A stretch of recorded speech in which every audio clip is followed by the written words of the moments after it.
JC. What's going on, guys? You know, it's funny, Spider's up here talking about, a little bit earlier, about getting his ass whooped by his parents, and I gotta tell you, that brought me back.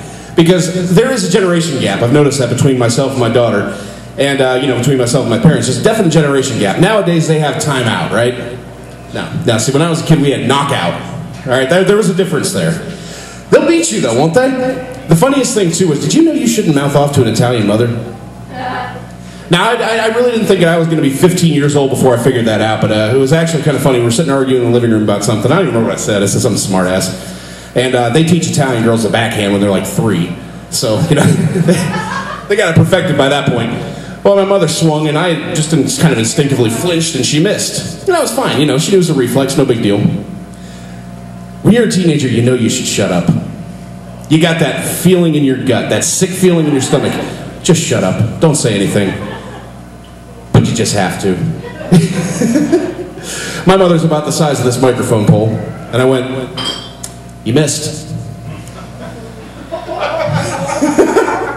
That's the last thing I remember. You know, it's funny, too, because like Italian fathers usually step in and say, "Hey, oh, don't talk to your mother that way." Not Dad. He stayed behind the newspaper. You're going to piss her off. It got to the point where he didn't even have to actually see anything happen. He would just hear the slaps, and he'd be like, "Hey, pissed her off." We didn't have to look up from the newspaper. Poor guy was standing over me. He asked him, "Hey, you, how many fingers?" "I can't even prove you're holding any up." But the best part is, you know, parents mellow out when they get older, especially when they have grandchildren. My daughter thinks that my parents are the greatest people alive. I'm sorry, you didn't grow up with them. I think Bill Cosby said it best. You're talking about 2 old people that are trying to get into heaven. All right? But it's kind of funny, you know, they kind of mellow out. And one of the things that happens is once I bought a house, I became a homeowner, and I started to understand all of those things that my father was always bitching about, you know what I mean? Save electricity, save water. So I invited them over for Christmas Eve a couple years back. First Christmas Eve in the new house. I waited until about 2 hours before they showed up. I turned the thermostat all the way down. Knowing my father cannot walk past any mechanical device without touching it.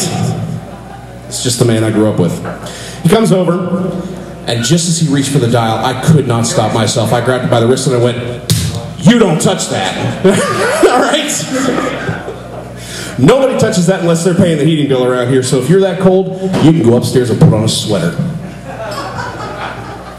Oh, and don't worry, it'll build character. That was the great part about being a dad. You know, I'm learning that myself. I find that every time my child builds character, I get to save a couple bucks. It's awesome. It's really great. And then that's another thing you don't quite understand. Until you become a parent yourself, you don't quite understand what your father's talking about when it comes to the whole building character thing. It's about saving money. It's not about making your kids tough. We had a perfectly good snowblower. I mean, this thing was turbocharged. I mean, honest to God, it had 2 little triggers. One was for the auger, one was for the transmission. You didn't even have to push this thing. It ran on its own. Did we have gas in that thing most of the time? No! Hell no. My father wanted me to take that snow shovel out there, which, by the way, was falling apart at the head, and said, "Oh, you're playing football this fall. Use your shoulders. You're going to be in a nursing home with a lot of stairs. Use your knees." I don't know. The best part of it is, though, is my father will come over, and he will look at my daughter, and he will pull a $5 bill out of his pocket. I'm sorry, I didn't know what a $5 bill looked like till I was 10. I don't know. A lot of those things was kind of funny. I remember my mother calling me the first time, my first night in the house, and, you know, I'm just kind of sitting on the front porch looking around. I had the front door open. It was October. I said, "By the way, tell Dad I'm heating the whole neighborhood." I think that's kind of what happens, though. I think that when you become a parent, you start to see things in a lot different ways. Good example, my daughter's 3 years old. I'm prepared. She's going to be dating only 27 years. Right? Yeah, it's worth a shot, though. It's worth a shot. So, oh man, the other thing too. This was a couple of years back, I think. Well, yeah, I was probably a little more than a couple of years back. I was about 4 or 5 years old, and I still remember my father saying that I was going to get this back someday. We had this big Ford van up on blocks, and My father's underneath it working on it. And when you're a kid, you know, it's pretty cool to just sit in the car, pretend you're driving. Everybody likes to do that. I asked my dad, can I sit in the car? Sure. Puts me in there. Now, you see me going. You saw Dom when he was up here. We are Italians. And as such, we have to use our hands to talk. If we don't, we'll either stutter or be rendered speechless. My father, unfortunately, is not the same way. Bear in mind, the windows are up, the doors are shut. He goes back around the front of the van. Now listen, if he had looked at me and said, don't beat the horn, I wouldn't have a joke to tell right now. All right? But, of course, he's not real expressive. It looked more like this. And it sounded like this. Don't beat the horn. Hell, he nodded. I thought he said beat the horn. Now, remember, this is a 4-year-old's logic. You're thinking to yourself, oh, he's just fixing that. He wants to test it, right? Wrong. He gets back under there, and I laid on the horn. And to this day, I don't know whether I heard this or I just imagined it, but I'll bet you any money that man's head bounced right off the axle. Ting! You want to talk about having the fury of hell in his eyes that he got out from under there. One motion, he's got the door open, he's got me by the arm. Second motion, he's got me out of the van, got the door shut. He looks at me for a second like he's going to knock me out. Remember, we had knockout, not timeout.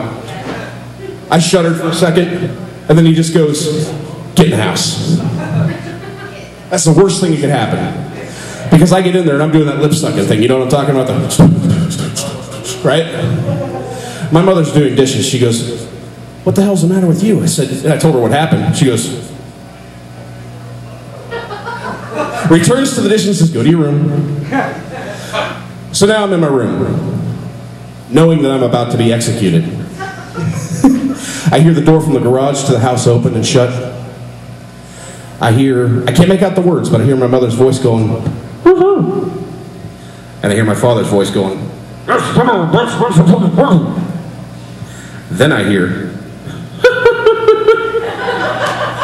it took me years to figure out what actually happened during that conversation. Thankfully, my dad came up and explained everything, but it was actually pretty cool. But you know, again, I just remember every time something like that happening, my father saying to me, someday you'll have children. That nightmare has come true. All right, guys, that's all I got for you tonight. Thanks a lot.